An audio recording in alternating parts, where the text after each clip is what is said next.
So once again, welcome back to the Gear Shift Chat. You're here with Connor and I, Shaun, and we're going to be talking about the Corsa VXR rebuild, Part 1.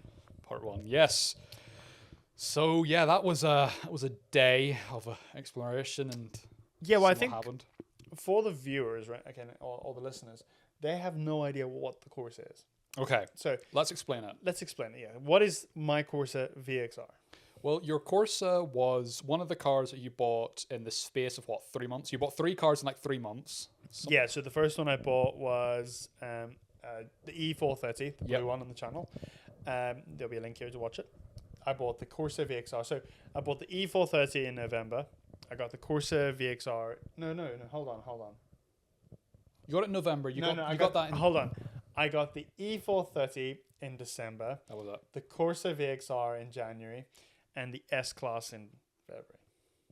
All at 21. 3 cars. 21. 3 cars in 3 months. 3 cool cars in 23 months. Yeah, that's true. Wasn't like 3 shitboxes. No, they actually were. They were Really really nice cars. Really nice cars. But we've spoken about the E-Class. The views know. Yeah, and So, then yeah. obviously the S-Class is going to be coming out. There's a video we've already pre-recorded. That'll be coming out in the next few months. Mhm. But, so the Corsa VXR, just to give the viewers just a rough idea of what it was, it's a 1.6 litre turbocharged 6-speed manual Corsa. So in the UK, it's obviously called a Vauxhall. In the rest of the world, it's called Opel. So Mhm. Opel Corsa. And if you don't get them in your country, it's just basically a little hot hatch. It's nearly like a Ford Fiesta or Renault Clio, just the Opel or Vauxhall version of it. But I think it's from factory. It's 190 horsepower with about 1,300 kilograms. So it's pretty nippy little thing. It's got a load of power for it, and it's got a limited slip differential. Now, mine, when I bought it, I think it was pushing 285 horsepower. That's what it had been remapped to. It had the bigger turbocharger in it. I think the intercooler was still standard. But yeah, bigger turbo, and it performed really well. Now, what was the history on that vehicle? Because I know there's a bit of history before you bought it. Yeah, so the previous fella, I think he put it through the hedge, so it had it was a bit too scary for him, so he put it through the hedge and needed resprayed and tidied up. He put it through insurance, didn't he? Yeah, I think Or it was through yeah. the insurance. So it's actually a categoried car, I think Yep. it is. So it's a categoried car that so it's non-structural, if I remember correctly, non-structural, but it needed repainted. So he obviously did that there. So technically, in a sense, the car is a bit of a write-off, but that's fine. It's just a toy. But yeah, so just under 300 horsepower, and he found the car too scary to drive, and that puts it in perspective of what the car is like. And when I first got the car, it was actually pretty nice weather. It wasn't anything crazy. It was mildly warm, not too cold, not too wet. And first gear, second gear, third gear just spanned both tires. That's obviously a front wheel drive car. So when the front wheels are spinning, you're basically like driving on ice. You have no control of steering. You can't decide if you want to go left or right because the wheels are just spinning. And the biggest problem I had was every time one wheel would get a little bit of traction, it would rip the steering wheel either left or right, which is how I assume he put it in the hedge. He was driving down the road, the boost kicked in, and one wheel gripped and pulled the steering out of his hand into the hedge. But no, it was a really fun car, a really quick car as well. Like, you remember, was it you, me, Robbie? All in all of the us. car. Yep. And it was still spinning with the first, second, and third. Yeah, you Crazy. launched it and all the way up. Just a crazy car. And even the fellow with the Supra, he had a 600 horsepower Supra at the time. Yep. And he'd taken us for a bit of a spin in it, and it was really quick and fun. And a couple of weeks later, I saw him, bumped into him, and took him for a drive in it, and he was honestly shocked at how quick that little car is. So we ended up actually having a little bit of an issue, which I'm not sure if can you remember what the issue was? Oh no, because there's been so many issues with it. I can't remember. So, do you know how people say like Opel Corsas are reliable? No. Not Vauxhall Corsa VXR, not the VXRs. I mean, No. they're somewhat unreliable. Naturally, stock from the factory. Yep. The minute you add any form of boost to them, they become less reliable. Mm-hmm. But anyway, it's like the dad that goes out to get milk and just not coming back. Anyway, so what happened was, obviously it had increased boost And I think at one point it was running, I think it was over 32 psi of max boost pressure, which is pretty much double what the standard boost was. So it was really, really, really, really boosting with obviously a bigger turbo. I can't remember exactly the specs of the turbo, but I'll see if I can get them and you can put them on the screen. But yeah, the car was really performing. It ended up cracking pistons number 2 and 4, I think it was. Pistons 2 and 4 were cracked, and because of the power, it actually ripped third gear out of the car. But that car still performed, like even first to third gear is outperforming cars. Was it 250 horsepower? Yeah, what, Peugeot 208? Peugeot remapped Peugeot 208 GTI. Yep.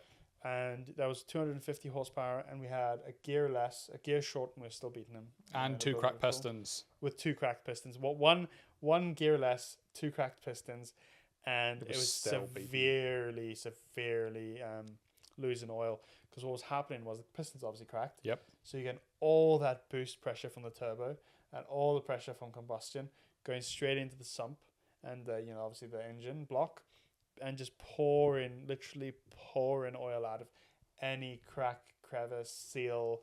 There was just no chance of any oil staying in the car. Like I think we did was it 20 miles, and we put 5 liters, basically a gallon of British gallon of oil in to do 20 miles. That's how bad it was. Yep. And I remember one time specifically, we stopped at a traffic light after having a wee bit of fun. Yeah. Stopped at a traffic light, and it was like the gas chambers. Like it just filled up with smoke. And the blue lights inside. So the previous owner had put those like really, really bright blue LEDs inside. And when you're sitting in the car and like when you're driving, it's fine because the smoke would just disappear from behind you. But the minute you'd stop, it would be like a horror movie inside. Like the smoke starts rising from the footwell. You can just see it with the blue lights. Yep. It was really cool, but it really needed some work. So what we did was we took the engine apart, took the pistons out because obviously we had the 2 cracked pistons. Now at the time I only thought there was only 1 cracked piston, but we ended up finding a second cracked piston whenever we took it out. Imagine all the pistons were cracked. Yeah, well, we took the pistons out, and then we got new pistons, and we actually custom machined the pistons down to increase the capacity of the engine. So we didn't increase it by much, but in the grand scheme of it, the combustion, we took off, I think it was 2 to 2.5 millimeters per piston, which helps drop your overall compression, which means we can effectively put more boost, more power, less chance of it pinging or knocking. We also gave it an extra seal along the piston rings. Yep. So we have extra basic piston ring to help seal it, and we also cut grooves in it to help reduce the pressure between the piston rings. So effectively, I think we saved about 15%. No, sorry, 50. No, it's 15 grams per piston. 15 grams per piston. We balanced the conrods, and every single conrod was the exact same weights within, I think it was about half a gram. So really, really nicely well balanced, and the car performed exceedingly well. We rebuilt it, did the timing belt, did all that's there, and the clutch in the car, I don't know exactly what clutch it is, but I was told it should hold up to about 450 horsepower. It was all aftermarket parts, of course. I'll see if I can get the name, put the link up there. But my brother actually took the car for a spin, and it was spinning in every single gear as well as the clutch spinning. So the clutch was spinning the entire time, and the wheels were spinning, like to give an idea of how much power this thing was pushing out. So my brother ended up turning the boost down. I think it was from 32 psi of boost, which was previously was before we increased the capacity of the engine, down to I think it was about 18 psi of boost, and it was still performing incredibly well. Not as much power as obviously with maximum boost, but the clutch was being able to hold the power, but it was still spinning. I think it was spinning up to the 3rd and 4th gear as well with semi-slick track tires, which is kind of unheard of. But what ended up happening is one of the pistons couldn't hold the force, and that's where the video comes into it. Yeah. Well, should we talk about what happened and how we broke it? I mean, actually, the car was idling, and then it just wasn't idling. Yeah, basically. Famous last words. Let me get a video of this. Literally. Did you Let me get a video of this. Yeah, no, what Should- happened was we... So, well, actually, no. Let's give the full startings of it. It was late at night, and it was raining. It was raining, and you and me. I was finished with like something with doing my friends, and you were just done with work, I think. And walked up to you. We said hello, and then you said, "Oh, let's get the Corsa started up," because by that point it already had a couple of issues. It just, what was it? There wasn't a battery in it or something. You know, what was happening was there was a bit of a noise coming from the engine, and I think that was the piston had cracked. Piston number 3. No, Yeah, 3. No, piston, 3. No, piston number It was 3. 2. Piston number 2, I think, had cracked. Okay. Yeah, piston number 2, 1, 2 from the crank. Piston number 2 I think had cracked at that point down. It's making a little bit of a noise whenever the car was idling. And I actually wanted to work on the car, put it into the workshop, get it on the lift, and start working on it that night. But I thought, okay, well, it's really, really low on fuel. Why not? Let's just go quickly, take the car, drive it to the petrol station, get fuel. Now, the petrol station, what's that?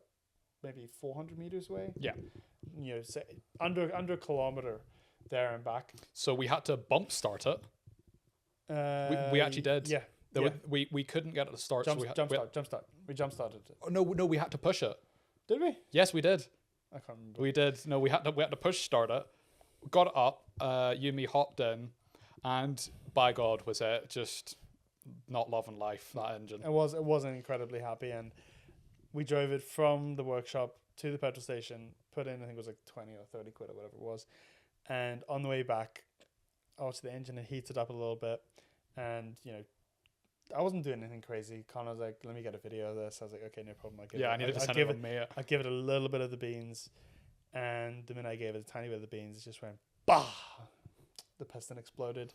And annoyingly, I don't have that video. It was on Snapchat, and I sent it and forgot to save it, so I've lost that video to time. Rip. Watch this. We didn't say that though, thankfully. Let me get a film. Let me video this. Whatever. Let me video this real quick. But anyway, we ended up having to push the car next to a pub. Remember? Yep. We pushed it next to the pub. The police drove past. We're like, Yep. "Nice to see you." And I went to. We walked back to the car, the other car, into Yes. the business yard, And you. and I forgot that I left the keys for the other car in the car. So I had to walk back on my own. In the pouring rain. Whilst you stayed inside and got all nice and toasty. I didn't have my keys. I was standing in the rain myself. Were you? I was looking for a rope. All right. Okay. Fair enough. I was looking for a rope to pull it. Anyway, got the keys, got the car, pulled it back, and then just like pushed it back, and I was like, Yep. Why? But then we got it up, and then we just left it, and then like 2 or 3 weeks later, then the video comes into it. Yeah. Then I was like, okay, I don't really want to do this, but we know it's gonna be something, so there's no point. Let's just get it pushed in. Let's just get it going, and that's the way it was. Yep. That's where the video takes off. So it was honestly shocking. Yeah. I was not expecting to see what I saw. You know, I knew something really, really bad had happened because the engine completely stalled, had no power, like it literally just died. You know, it was obviously, I mean, I took the sample off, I could see there was literally parts of pistons lying around. But honestly, I thought I got off okay. I thought I was like, okay, the pistons exploded. That's not the worst thing in the world. We'll be okay. But the fact that when the piston exploded, the conrod pulled part of the piston down and put a hole in the block, that was painful because I only saw it literally right at the end, just before we were about to finish for the night. And I was like, okay, phew, lucky, nothing too bad. We can save the block. We can maybe just get the block rehoned or re-sleeved. But literally right at the end, I was like, oh, why is this piece not moving? And the minute I pushed it, the piece of the block fell out, and I was like, oh no. Well, actually, in part 1, we never mentioned they don't know that. That's a hint for next week. Yeah, it's a hint for next week. So we won't spoil too much for part 2. That's coming out next week, Friday, 4 p.m. I must say, it was quite a good video. I quite enjoyed it. I'll be honest. That was very fun. They're probably my favorite videos to film, mainly because it's a lot of fun doing it, and I get to see your face just crumble. I was like, oh. Even like the music was so perfect in the video because it was like all upbeat. You know, obviously got in the workshop, etc. And the minute I took that spark plug, I was like, oh no. best moment of time. You all couldn't time. script Yep. it. It was just Oh. like, it was just like my heart just went like from here. I was like, oh, You know, my heart became the Titanic. Just sank straight to the bottom. I showed that video to my parents, Yeah. and they loved it. They found it really? so entertaining. They found it like a reality TV show sort of thing, which it sort of is, to be I mean, fair. to a point it is, but yeah, no, it was just heartbreaking to see it, and I was like, oh no, because like with the car had only done about, I think it was 300 miles, 304 or 305 miles, I think it was, after having done the previous mods, so it wasn't like we even like had too much time. Like It's not even like we pushed it that hard. I mean, the car is so reliable in the last 3 years, or yeah, is it 3 years? Going on to 3 years? Yeah, coming on 3 years. Going on to 3 years, I have done less than 2,000 miles. I bought it at 58,000 and something miles, and it's got 60,000 miles. That's not even 2,000 miles. 3 years. I mean, yeah, that's sad. Especially, what's that, like 500, 600 miles a year? I mean, you did put the boost up, so I mean, you were kind of expecting it to bring. I mean, the you. boost was crazy high, yeah. Yep. But I mean, that's awesome. I mean, It's a brilliant sounding car. like when Great fun. When you're driving, the intake noise, it goes, and the turbo boost goes every time. It's perfect. It's like a baby 2JZ. Yeah, I love that car. But we have some cool ideas what we want to do to it, and I'm contemplating future. whether or not I want to do it. Okay, we're going to do 4-wheel drive. We're going to put a V12 in it. No, I'm kidding. Imagine we made that thing 4-wheel drive, though. I mean, if you give us enough comments, likes, and subscribes, we'll do it. Yeah. No, but what are the plans? So there is another engine we have there. I still need to source a gearbox, but I'm not too sure what I want to do. If I want to go for more of the standard approach. We had the idea about possibly buying another car that's been crashed in an accident, like maybe it's had a rear end or T-bone, taking the entire front subframe out, putting it in the rear, making a 4-wheel drive 2-engine car, and then leaving the engines relatively stock, because you'd be looking at about 380 horsepower then. 380 horsepower 4-wheel drive, and if we put the boost up, and we can maybe get to, call it 500 horsepower pretty easily.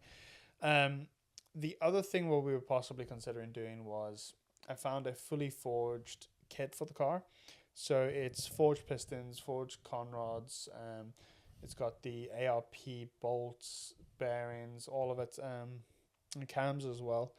And it says you can hold, I think it's 260 horsepower per conrod, which theoretically means you could do 1,040 horsepower in the engine.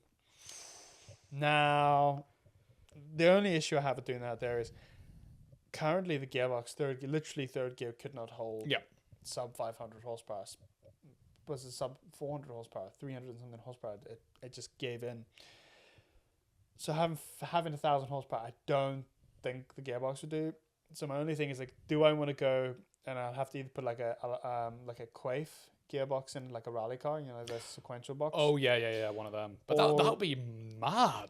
It would, but the problem is there's so much to do on it, because you can't just drop it in. So expensive though. Like 6,000 or 7,000, which is not something I really want to spend on like a Corsa VXR. Yeah. Besides the engine, because the turbo might have to be replaced, because the turbo hasn't. I might have to put a new what's it called? Sorry, a new new turbo. The impellers. The impellers, remember, they got a bit of metal on it. Yeah. So may have to put a new turbo in it. May have to, we know new engine, new gearbox. So just there is a good bit of money lying around there. So we're not sure if we want to go with a 4-wheel drive system, or if we want to go with, just put in a Quaife gearbox with a 1,000 horsepower engine. So I'm still deciding what I think is going to be best. But I think I wouldn't like the car to have sub 400 horsepower. I think when we rebuild it, it must be at least sitting around 400 to 500 horsepower. I think that's reasonable for a Corsa. I think that's just the bare minimum. Yeah, bare minimum. I think definitely. Anything more than that, honestly, you're just being silly. And then if we get a 500 horsepower NOS kit, that would do the job.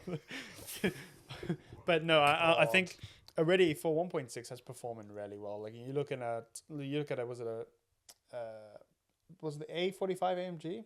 Yep. It's a 2-liter 4-cylinder producing 400 horsepower. Now that's from the factory, of course. Now we've got a 1.6 producing over that, and that A45 is the most powerful production 2 vehicle liter with that size engine. 2 liter, yeah, hot hatch. Well, highest horsepower per capacity or something. So it is really, really performing well for what it is. I think the average 1.6 is producing maybe 100 horsepower, maybe 115 if you're lucky. Yeah, but Naturally aspirated. but those engines aren't developed by Shaun Lee Watson. Yeah, so the biggest issue with the Corsa VXR engines is you actually got really the piston number 4. 3, I thought it was. No, Was piston it number 4? 4. Okay. And there's not enough oil to cool the piston, which is why it usually cracks. And funny enough, the one that broke on us was piston number 3. 2. Piston number 2. Yeah. Yeah, piston number 2. It could have just been a flaw in the piston itself. True. Because, it higher RPM, because it wasn't like, what was the RPM we hit? It was like 8,000 RPM or something on the Corsa. Was it? Below, past the red line. You're joking me. No, I don't even look at that direction. I'm holding on for dear life. Like. So the thing is, like, it's not standard rev. Like the ECUs, the red line's been moved up, the boost's been put up, and I think if it was a standard power, the piston would have held fine. But the fact that we'd machined the pistons down, made them thinner, which obviously helps with that boost and more power and more capacity. But obviously thinner means a little bit more stress in the pistons, higher RPM than the pistons are probably supposed to go, and the piston it was the weakest link. Yep.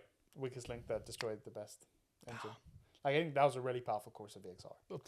Like, there was literally nothing on the road. And to put it in perspective, the E430, that couldn't keep up with that Corsa VXR.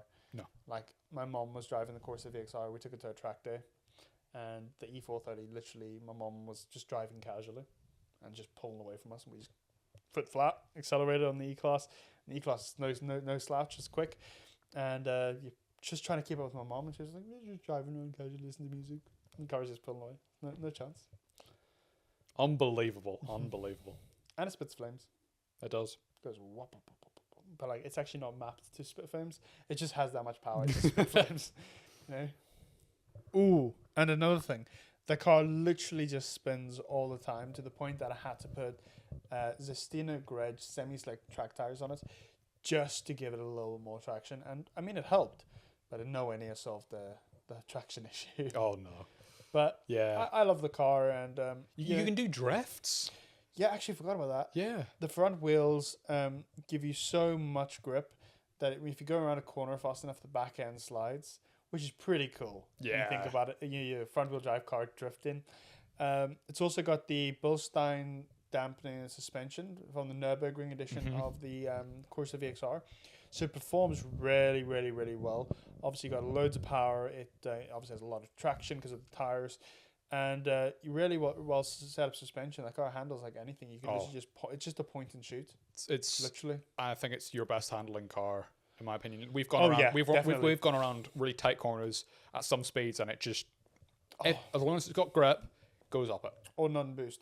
Yeah. That as well. If it's in boost, it just goes straight. No. But it's a great car, and you got to know how to drive it. If you don't know how to drive it, and you kick it into boost while going around a corner, you end up in the hedge. But if you can hold it, just enough, just before it's going to go into boost, but just so you have a bit of power there. The minute you straighten up, you just give it the full throttle, and the boost kicks in. And it's just like, oh, glorious. The episode on Top Gear of now it was the Nürburgring edition of the VXR. Well, basically, my car is not much difference there because it has a Nürburgring suspension and Bilstein dampeners, etc. All that stuff. Plus, a lot more power. My car should also perform better that because it's got the semi-slicks. So it's got semi-slicks, it's got the same suspension setup, and it's got a lot more power. Yeah. So it's okay. It's a similar comparison to make, but James May, who was reviewing it, he said he found the suspension really, really brutal. And I'll be honest, I don't think it's that brutal. I mean, it is very brutal if you go from the S-Class to that. Yeah. Now, when you also look at the perspective of, for what it is, like if you go drive a normal Corsa, or even like driving like a Renault Clio, they're really comfortable. in comparison to that. And I think that's the point he's making out. If you were to drive that, expecting it to drive like a normal Corsa would, a normal Corsa's, it's got the suspension that obviously has a lot of travel in it. You have the comfy seats. Going into some of the bucket seats, hard suspension, it's very brutal in comparison. I don't think it's as brutal as it kind of comes out on the TV, but I think that's the point he was trying to make. Yeah, no, I mean it's a fair comparison to make, but like in the actual piece of video, he is like shaking in his seat, and I'm like, it's really not that bad. I'll be honest, I found the Focus RS to have more of a brutal suspension. That's really jittery. Yeah, that's the word I'm looking for. I mean, like I say, it depends what you're comparing things against, but I personally don't think it's awfully bad. Like, it is brutal if you're going to compare it to S-Class, or you're going to compare it to a normal other car. But the fact that it's like a really, really high performance, well, hot hatch in a sense, I think it is reasonable. I wouldn't have expected it to be any comfier than it is. I would agree. But yeah. Brilliant car. So I think what's important is if you guys could drop a comment what you want to see. If you would like to see a 4-wheel drive 2-engine car, 4-wheel drive with a quafe or like a sequential gearbox, or should we just leave it as a front-wheel drive, limited slip differential with 500 horsepower? Because I think 500 horsepower is a reasonable figure. It's just it's what you need. It's safe enough for you to be able to go just overtake cars, safe enough to get you out of trouble, but not enough power to get you into trouble if you know how to drive. So what is the next car we've got coming up? So we have a pretty cool car with a cool, interesting backstory. It is a Toyota. Really, really fun little Toyota. 3-cylinder, surprisingly. I never would have expected it to be. 3-cylinder, 4-wheel drive. It's manual. Fully liveried. Yeah. It's livered. No, it's got some livery from Australia. That's the stripe on the side comes from. It comes from Australia only. It's also got a couple of sponsorships, and it is to do with a car rally. So it's the 60th anniversary and the 10th rally that they've done in anniversary of it. I have no idea. But yeah, 10th anniversary of the rally, and it's the 60th anniversary since the rally. Really, really cool. Whole load of really big names, cool cars. And it's all for a good cause. All the money that was being made was all going to charity for 2 sets of families who had family members die, actually. I think it was last year. So really good cause. But really quick car as well. Absolutely. So that video will be coming out on Monday. No, Friday. Friday.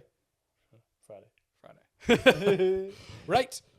Well, thank you so much for everyone for watching. Make sure you like and subscribe. I hope you enjoyed the podcast, and we'll see you in the next one.